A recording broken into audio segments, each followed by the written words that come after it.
নমস্কার বন্ধুরা, আপনাদের অনেক অনেক স্বাগত জানাই। তো আজকে আমি বানিয়ে দেখাবো গোলাপ জামুন।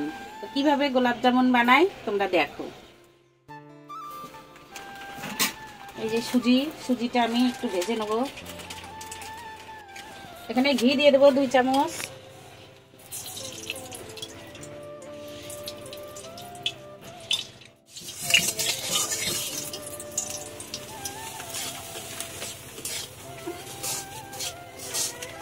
একদম হালকা আছে ভাজতে হবে, সুজিটা যেন পুড়ে না যায়, শুধু একটু কালারটা চেঞ্জ হবে।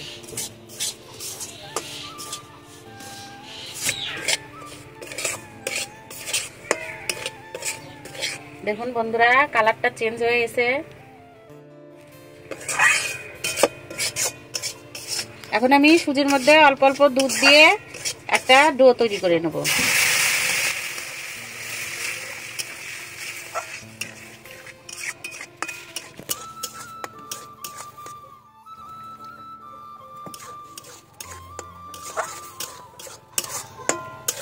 সুজিটা ভালোভাবে নাড়তে হবে, না হলে দলা পেকে যাবে।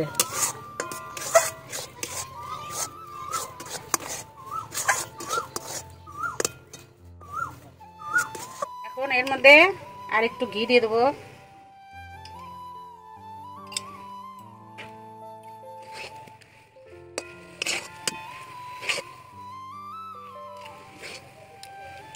এখন এটা আমি নামিয়ে নেব।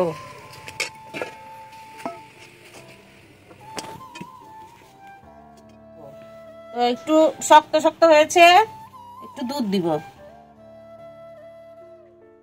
অল্প একটু দুধ দিয়ে ভালো করে মেখে নেব।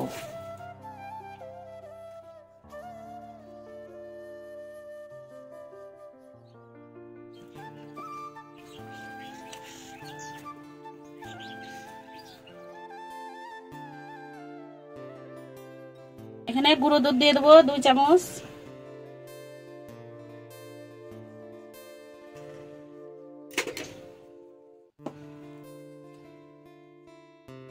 গুঁড়ো দুধটা দিলে স্বাদ আরো বেশি হয়।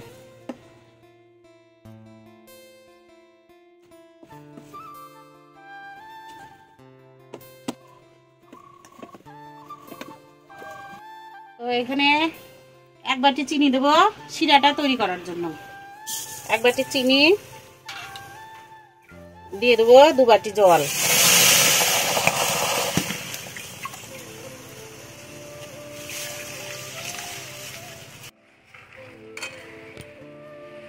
এখানে আমি 3-4টে এলাচ মাথাগুলো থেতো করে নিয়েছি, এগুলো দিয়ে দেবো।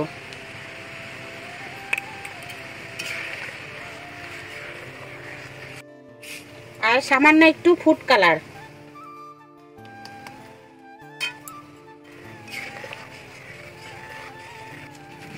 চার 5 মিনিট জাল দেবো।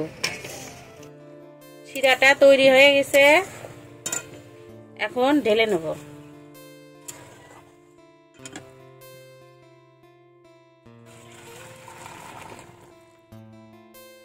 তো হাতে একটু ঘি নিয়ে নেব।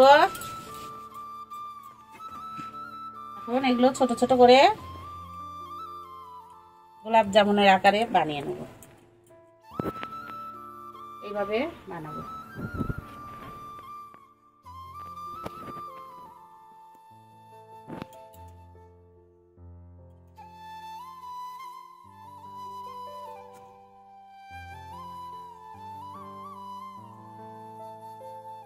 এভাবে আমি সবগুলো বানিয়ে নেব।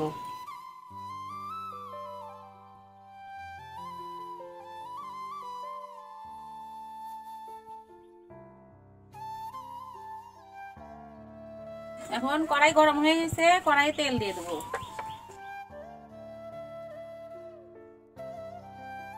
তেল গরম হয়ে গেছে, এখন আমি এগুলো ভেজে নেব।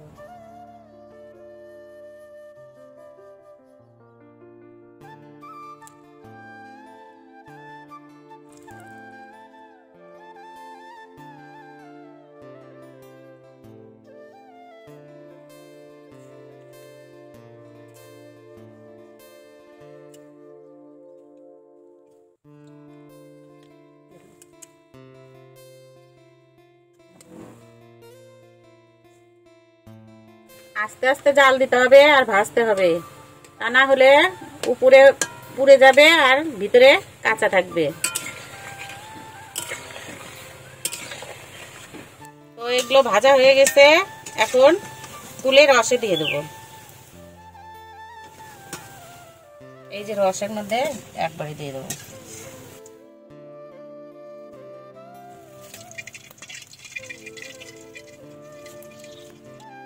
এগুলো আমি আস্তে আস্তে ডুবিয়ে দেবো।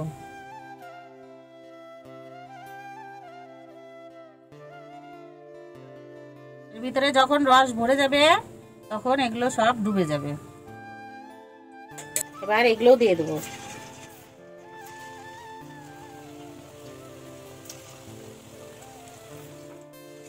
তো আমার সবগুলো গোলাপ জামুন ভাজা হয়ে গেছে, আমি এখন সবগুলোই দিয়ে দিলাম, রসে ভিজিয়ে দিলাম। দেখুন আগের ব্যাচে যেগুলো ভেজেছি সেগুলো একদম ডুবে গেছে।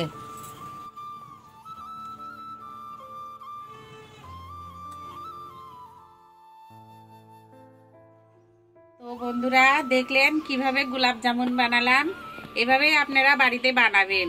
আর ভিডিওটা যদি ভালো লাগে একটা লাইক করে চ্যানেলটা সাবস্ক্রাইব করবেন।